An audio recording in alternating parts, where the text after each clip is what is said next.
हम बात करने वाले हैं class 10th English CBSE board में नरेशन की। चलिए आज हम लोग नरेशन को सीखेंगे और बात करेंगे, जहाँ पर प्रॉब्लम है उसका डिस्कशन करेंगे। तो ये मैंने प्रीवियस ईयर के क्वेश्चंस को उठाया है, 5 सेट से मैंने क्वेश्चंस लिए हुए हैं। पहले देखिए, read the conversation between two friends Ravi and Reena, complete the sentence by reporting Reena's reply correctly. Ravi Reena से बात कर रहे हैं, यहाँ पर मतलब आपका सब्जेक्ट रवि है। रवि, रीना लैंड मी 100 रुपीज, ठीक है ना। Reena, I don't have it's right now but I will arrange it for you. अब यहाँ पर देखें इसको कैसे हम कंप्लीट करेंगे। यहाँ पर रवि बात कर रहा है, रवि आस्क रीना, वो उससे पूछ रहा है ना, क्या तुम्हारे पास में जो है, क्या तुम मुझे पैसे 100 रुपीज़ दे सकती हो। तो टू, ये इम्परेटिव सेंटेंस है। इम्परेटिव सेंटेंस में जब कुछ आस्क किया जा रहा हो तो यहाँ पर आपको पता होना चाहिए कंजक्शन में क्या आ जाता है, टू आ जाता है। तो यहाँ पर टू यूज हुआ है, क्योंकि यहाँ पर देखो, इसको जब कोई टेंस वर्ब की फर्स्ट फॉर्म से स्टार्ट हो तो उसे हम कहते हैं इम्परेटिव सेंटेंस। तो वर्ब की फर्स्ट फॉर्म से तो आपका जो कॉमा, इन्वर्टेड कॉमा है, उसकी जगह पर रिमूव होकर टू आ जाएगा। लैंड वर्ब है आपका, लैंड आ जाएगा। मी जो है वो सब्जेक्ट में चेंज होता है। किस में चेंज होता है? सब्जेक्ट में। और आपका सब्जेक्ट क्या है देख सकते हैं आप लोग, आपका सब्जेक्ट है रवि। रवि जो है एक थर्ड पर्सन है, मतलब कोई ही है।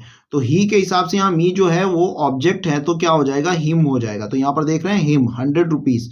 फिर उसके बाद में टू विच रीना, तो यहाँ पर फिर ये वाला सेंटेंस आ गया, टू विच रीना रिप्लाइड। अब यहाँ रीना रिप्लाइड कर रही है, तो ये आई रीना है, तो आई सब्जेक्ट में बदलता है, रीना में बदलेगा, मतलब ये क्या हो जाएगा, रीना कोई लड़की है, मतलब शी हो जाएगा। क्या हो जाएगा? शी, ठीक है ना। तो आप लिखेंगे शी। उसके बाद में अब आगे देख लेते हैं।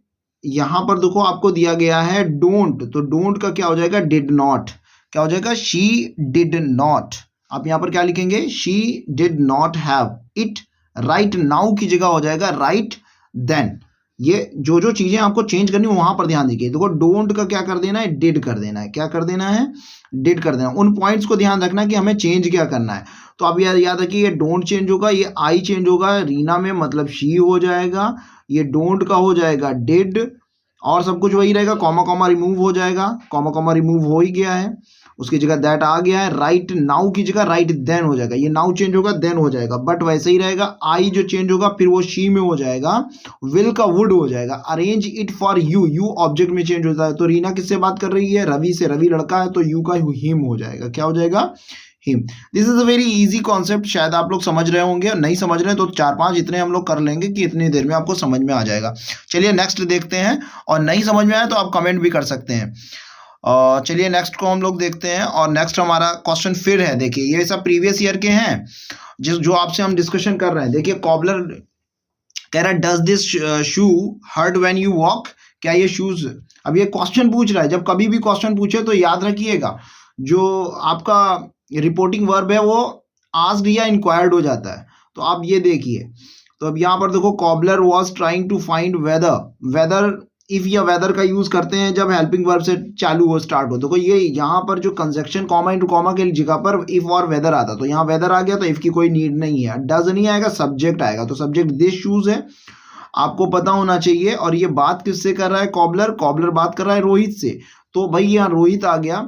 Rohit was uncomfortable in his shoes and asked whether they hurt him. अब यहां से बात हो रहा है whether they hurt him, ठीक है ना। while he walked, जब वो वॉक करता है। टू विच रोहित रिप्लाइड, अब ये रोहित रिप्लाइड कर रहा है, इसको आपको आंसर देना है। जब कभी भी यस या नो हो, याद रखिएगा, तो आप इसको डायरेक्ट ऐसे लिख सकते हैं, रिप्लाइड इन अफर्मेटिव अगर यस में आंसर है, अगर निगेटिव में आंसर है तो इन निगेटिव में आंसर दे सकते हैं। और अगर दूसरा तरीका ये भी है, मैं दूसरा भी तरीका समझा रहा हूँ, यस या नो वाला आप अफर्मेटिव और निगेटिव लिख सकते हैं। यहाँ पर क्या लिखेंगे, पहले मैं आराम से तुमको बताता हूँ, फिर लिखिएगा। जैसे यहाँ पर रोहित यस लिखा है, तो आप कह सकते हैं रोहित रिप्लाइड इन अफर्मेटिव।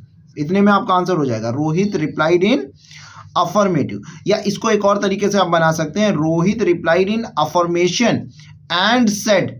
फिर अब ये जो माई है, तो ये सब्जेक्ट में बदलेगा, मतलब रोहित में, कॉमा इन कॉमा की जगह दैट हो जाएगा। याद रखिएगा, यस की जगह पर लिखेंगे रोहित रिप्लाइड इन अफर्मेटिव, फिर कॉमा कॉमा की जगह पर दैट हो जाएगा। माई को हम चेंज करेंगे सब्जेक्ट में, मतलब रोहित होगा, तो माई लेफ्ट की जगह हिज लेफ्ट हो जाएगा। क्या हो जाएगा?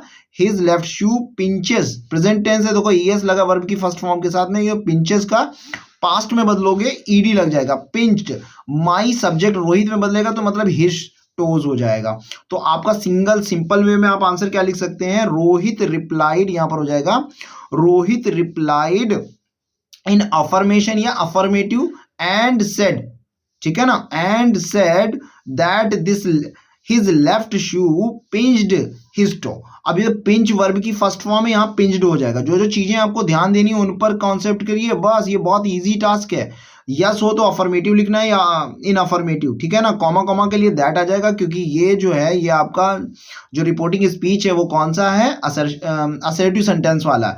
माई सब्जेक्ट में बदलेगा मतलब हिज हो जाएगा, लेफ्ट शू पिंचेस वर्ब की फर्स्ट फॉर्म है, सेकंड फॉर्म में तब्दील करो पिंच्ड हो जाएगा, ऐसा हटाओ डी लगाओ, माई जो है सब्जेक्ट में बदलेगा मतलब हिज टॉस हो जाएगा। तो आपका आंसर क्या बन गया, क्लियर है ना। चलिए नेक्स्ट देख लेते हैं। नेक्स्ट फिर हमारे पास में कौन सा है, रीड द कन्वर्सेशन। देखिए रवि कह रहा है रीना से बात कर रहा है, ये आई थिंक हो गया है, हाँ 100 रुपीज, हाँ ये हो गया। नेक्स्ट देखिए, mother Riya you went to the market in, is it crowded. अब जो मदर है वो रिया से पूछ रहे हैं कि मार्केट क्राउडेड थी, क्वेश्चन पूछा जा रहा है, तो मतलब इंक्वायरी हो रही है, इंक्वायरी मतलब आस्क किया जा रहा है। अब लेकिन आपको करना कौन सा ये भी ध्यान दीजिए, आपको यहां से आंसर देना है in the response of question about the market, मतलब ये वाली बात नहीं करनी है। रिया रिप्लाइड मतलब रिया वाली बात को तुम्हें एक्सप्लेन करना है। रिया क्या रिप्लाइड कर रही, दैट कंजक्शन आ गया क्योंकि ये असर्टिव सेंटेंस है। द मार्केट का मार्केट ही रहेगा, क्या लिखेंगे, द मार्केट, ऐसे ही रहेगा। इज का बस आपको क्या कर देना, वॉज, बस चेंज क्या करना उस चीज को देखना, बहुत आसान है। इज का वॉज होगा, ऑलवेज वही रहेगा, क्राउडेड वैसे ही रहेगा, विद पीपल, बस आपको इसकी जगह वॉज लिखना है। लो कितना इजी है ना, मतलब ये मार्क आपको लाना बहुत इजी है, इसमें कोई गड़बड़ नहीं होगा। अगर आप थोड़ी सी भी प्रैक्टिस करेंगे तो इसमें कोई मिस्टेक मेरे हिसाब से नहीं होनी चाहिए। तो बच्चा लोग आप लोगों को समझ में आ रहा होगा।